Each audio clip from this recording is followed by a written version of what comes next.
अमित जी से Amit ji. सवाल ना पूछूं तो पीसी में मज़ा नहीं आएगा मुझे. So, Amit ji, your electrifying performance, and yet your, I mean, such a great voice and your actions, it is so justified. Even today, I mean, you are able to, I mean, when you're on the screen, it's only you and you. How do how would you like to tell us about it? Like, how do you maintain it? Thank you so much, madam, for all these very kind words. I'm least deserving of it. I've always believed that the writer and the director are the main people. The writer writes, the director conceives it, passes it on to the writer. He becomes the actor. And most of what you see in all my films are indications that I get from a director. He will tell me where to walk, how I should speak.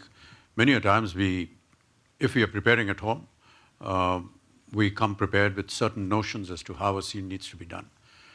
But when we get onto the set, we find that it is completely wrong.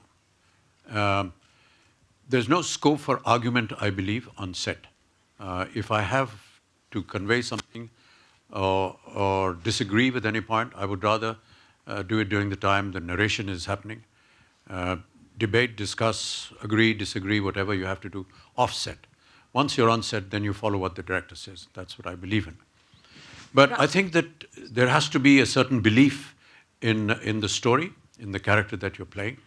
And much before we actually conceived Sarkar, Ramu and me used to meet quite often informally. And I always was very intrigued by one aspect of life, and the life of people who are in power. And I believe that it's not all as transparent and easy as it seems to people outside. They are individuals, they are human beings, they lead a normal life as well. But yes, they are given powers which give them access to certain kind of actions and deeds which affect millions and millions of people. Where that comes from is guarded by their own political belief, their party that is in power, and if they are in power, what the government decides to do. But what intrigued me was that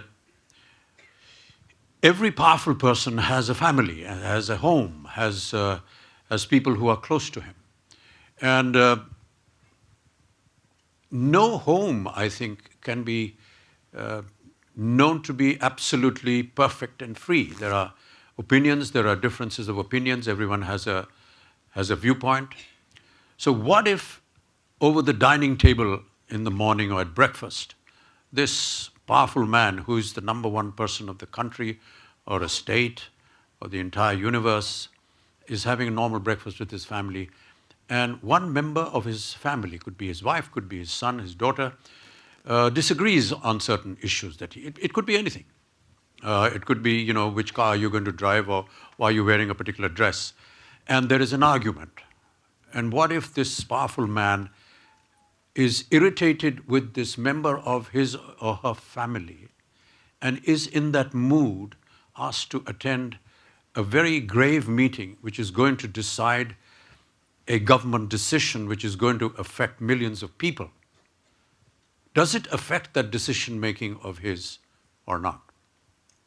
And I believe that if you're in that kind of mental state where you're irritated with something, does that irritation carry forward to this very important decision that you're going to make, which is going to affect millions and millions of people and their lives?